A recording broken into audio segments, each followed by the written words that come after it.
बंधु मानसीस किचन को बहुत बहुत स्वागत। आसतु देखिबा आजिर रेसिपी इलिसी माछ बेसर। प्रथमे माछ को काटी आनिबा। देखंतु माछ गुडी को एबे काटी आनिले लूण हळदी गोळे की किछि टाइम रखी दबा। तापरे हमें नेक्स्ट प्रोसेस को जिबा।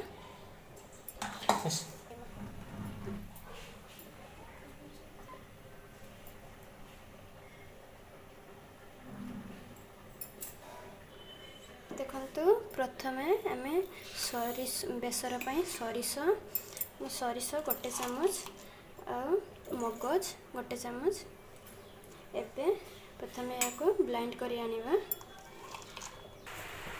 एबे गैस ऑन करी मु गोटे कढ़ाई बसैली। एथिरे कढ़ाई भल भाबरे गरम हे गला परे एथिरे सरिष तेल पकेइबा।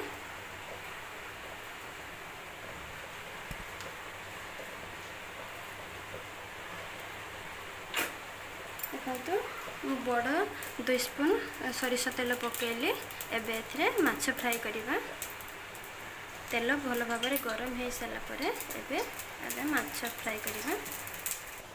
देखंतु एबे हमर तेल भल भाबरे गरम हे आसलानी। एबे केयरफुली माछ सेथिरे पके दबा।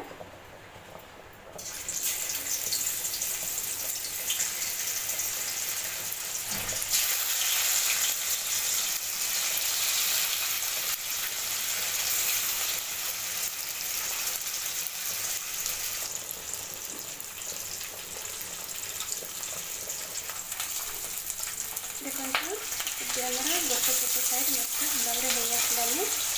ये मछ को भल भाव उल्टे दबा।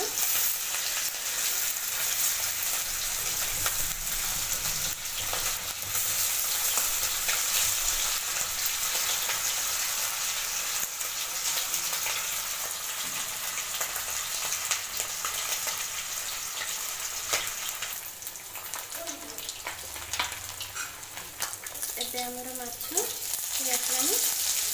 माछ बेसर पाई याको बेसी भाजीबानी। देखंतु हमर माछ हे आसलानी। देखंतु एबे हमर माछ बाहर कर दबा।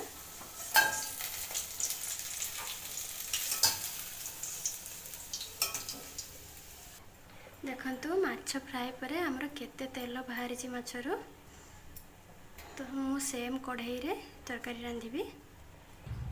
देखंतु मु सेम कढ़ाई रे बेसर बनेबी। तो तेल हमर भल भाबरे गरम हे सारी छि। सेतिरे टिके चीनी पकेबी। देखंतु चीनी पकाई देले चीनी टिके हे आसले हम प्याज पकेबा।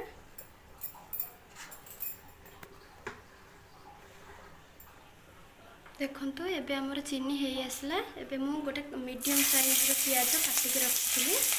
एबे हम तेल रे पकेबा। प्याज को भल भाबरे गोल्डन ब्राउन कलर से भाजीबा। देखंतु एबे हमर प्याज गोल्डन ब्राउन कलर हे आसलानी। एबे सेथिरे हमें अदा रसुन पेस्ट पकेबा।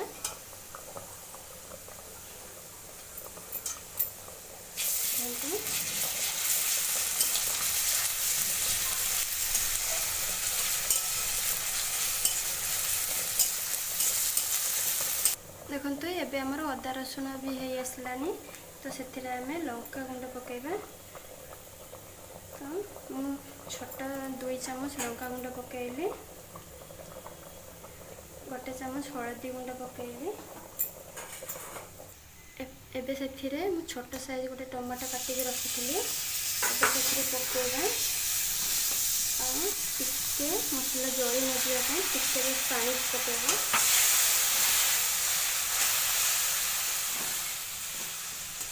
देखंतु एबे हमर टमाटो को भल भाबरे सिझिबा पई छाड़ दबा। तो एबे हमर मसला हे आसलानी।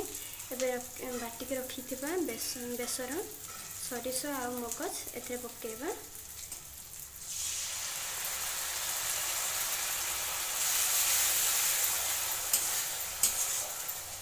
देखंतु सरिषर कच्चा स्मेल जिबा जाय याको भाजीबा।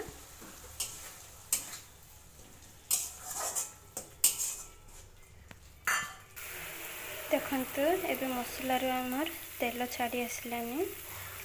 तो आउ टिके तेल छाड़ीबा जे आम अपेक्षा करवा।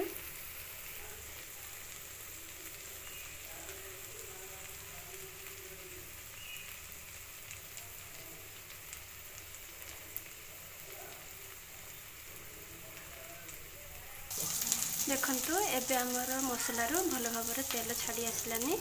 एबे से बेसर टे पानी दबा।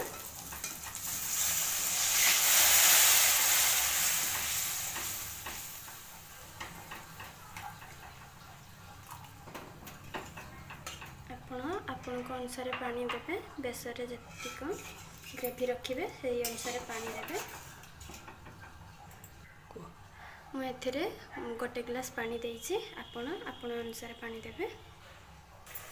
देखंतु एबे हमर तरकारी फुटी आसलानी। एबे से आम माछ पकेबा।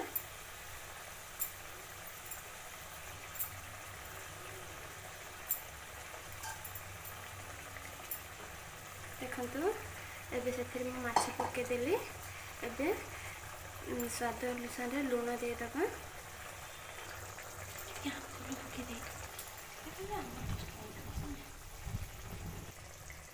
देखंतु एबे हमर तरकारी हे आसलानी। एबे आपनका पाखर जति धनिया पत्र थिबो पकेबे। मो पाखरे अवेलेबल नाही तो मु पकोउनी। तो एबे आमे तरकारी कढ़ाईरु काढी दबा। एबे हमर माछ बेसर मो प्लेट को सर्व करदेली। देखंतु मो वीडियोटी जति आपण मानको भल लागिथिबो तो लाइक शेयर एंड सब्सक्राइब करिवे। रहूची नमस्कार।